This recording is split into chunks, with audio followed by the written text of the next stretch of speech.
सदियों पुरानी कहानी है। किसी सहाराई इलाके में एक बूढ़ी औरत रहती थी जो मुद्दतों से एक शदीद बीमारी में मुब्तला थी। बीमारी ने उसके जिस्म को कमजोर कर दिया था और तकलीफ ने उसकी रूह तक को थका दिया था। करीबी तमाम हकीमों ने कोशिश की मगर सब बेबस हो गए। सिर्फ एक ही हकीम था जो उसकी बीमारी का इलाज कर सकता था, मगर वह बहुत दूर बगदाद के एक मशहूर शहर में रहता था। वहां तक पहुंचना निहायत मुश्किल था, खास तौर पर एक बीमार और गरीब औरत के लिए। आज के जमाने में समझना हो तो यूं समझ लें कि जैसे कोई शख्स पाकिस्तान या इंडिया में किसी खतरनाक बीमारी में मुब्तला हो और उस बीमारी का वाहिद माहिर डॉक्टर सिर्फ अमेरिका में हो। एक गरीब इंसान के लिए फासला, खर्चा, वीजा सब कुछ नामुमकिनात में शुमार होता है। उसी तरह उस जमाने में भी बगदाद जाना एक ख्वाब से कम न था। उस बूढ़ी औरत का अल्लाह पर ईमान इतना मजबूत था कि वह हर हाल में यही कहती, अल्लाह ही मेरा निगहबान है, वही हकीम खुद चलकर मेरे घर आएगा और इसका सबब अल्लाह ही बनाएगा। वही मेरा मालिक और खालिक है। अल्लाह की कुदरत का कोई सानी नहीं। वह जो चाहे, जब चाहे, जैसे चाहे कर सकता है। वह नामुमकिन को लम्हों में मुमकिन बना देता है और ऐसे रास्ते पैदा कर देता है जिनका इंसान तसव्वुर भी नहीं कर सकता। यही यकीन इस कहानी की बुनियाद है। दोस्तों, वह जमाना ऐसा था जब सफर ऊंटों और घोड़ों पर किया जाता था, मगर उस औरत के पास ना सवारी थी ना सामान। रास्ते तवील और कठिन थे, लेकिन उसका यकीन कहता था कि अगर कोई उसे बगदाद तक पहुंचा सकता है तो वह सिर्फ अल्लाह है, या फिर अल्लाह वह मशहूर हकीम ही उसके पास भेज देगा। वह रोज अपनी बेटी से यही कहती, मुझे उसी हकीम से इलाज करवाना है और मेरा रब ही उसका सबब बनाएगा। उसकी बेटी अक्सर माँ की बातों पर हंस देती, क्योंकि उसे यह सब एक ख्वाब लगता।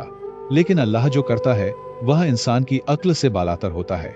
बूढ़ी औरत ने मोहल्ले के अमीर लोगों से मदद मांगी, मगर कहीं से कोई मुस्बत जवाब न मिला।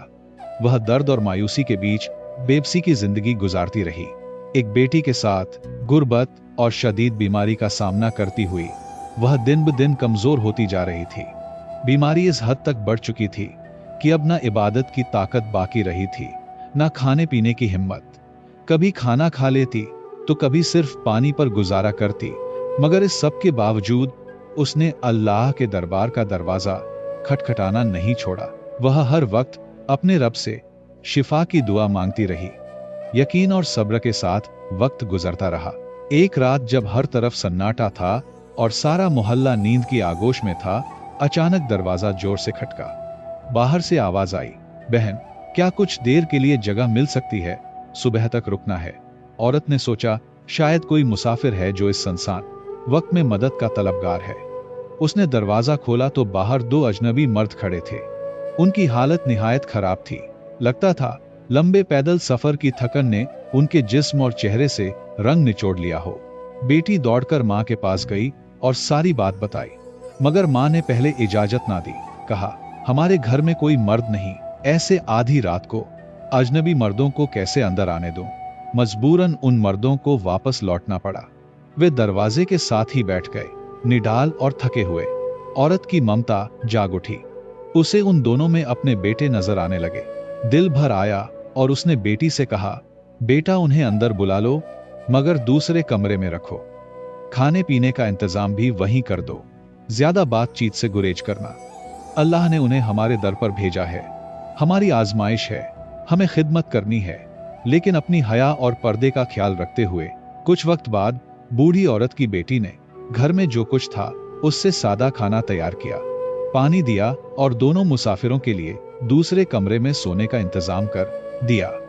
दोनों मुसाफिर सो गए, जबकि बूढ़ी औरत रात भर दर्द से कराहती रही। नींद आंखों से बहुत दूर थी। वह फरियादें करती रही और दिल ही दिल में उन अजनबियों पर भी नजर रखे हुए थी। सुबह की अजान हुई। दोनों मुसाफिर उठे, वजू किया, नमाज अदा की ओर जाने लगे। जाते हुए वे बूढ़ी औरत से दुआएं ले रहे थे। जब औरत ने उनकी इबादत और परहेजगारी देखी तो मोहब्बत से रोक लिया। बेटा, नाश्ता किए बगैर मत जाओ, अल्लाह ने तुम्हें हमारे दर पर भेजा है। यह सुनकर दोनों आदमी रुक गए। उनमें से एक ने नरमी से पूछा, अम्मा जी, आप बीमार लगती हैं, क्या हुआ है आपको? कब से परेशान हैं? बूढ़ी औरत ने धीमे लहजे में कहा, बेटा, यह बीमारी अल्लाह की तरफ से है और मैं उस पर राजी हूं। मेरा निगाहबान सिर्फ मेरा रब है। तकरीबन 10 साल हो गए हैं मुझे इस तकलीफ में जीते हुए, लेकिन आज तक मुकम्मल इलाज ना करवा सकी। मेरा ना कोई बेटा है ना भाई। शौहर भी 10 साल पहले अल्लाह को प्यारे हो गए। बस मेरी एक बेटी है और मेरा अल्लाह है, वही मेरा सहारा है। उसने थोड़ा रुककर कहा, बेटा, बगदाद में एक बहुत मशहूर हकीम है। सुना है उसके इलाज से कई लोग अल्लाह के हुक्म से शिफा पा चुके हैं। मैंने भी उसका नाम सुना है। दिल में उम्मीद है कि शायद मेरी बीमारी भी ठीक हो जाए, मगर इतनी दूर जाने की ना सख्त है ना वसाइल। यह सुनकर दोनों मुसाफिरों ने एक दूसरे को चौंक कर देखा, जैसे वह कुछ जानते हों। खामोशी से उसकी बातें सुनते रहे। बूढ़ी औरत ने आसमान की तरफ देखा और हल्की मुस्कुराहट के साथ बोली, बेटा, मेरा ईमान है कि जिस रब ने बीमारी दी है वही शिफा भी देगा, दवा भी वही भेजेगा। बंदा तो बस कोशिश करता है और जो मेरे बस में था वह मैं कर चुकी। अब सब उस रब्बे करीम के सुपुर्द है।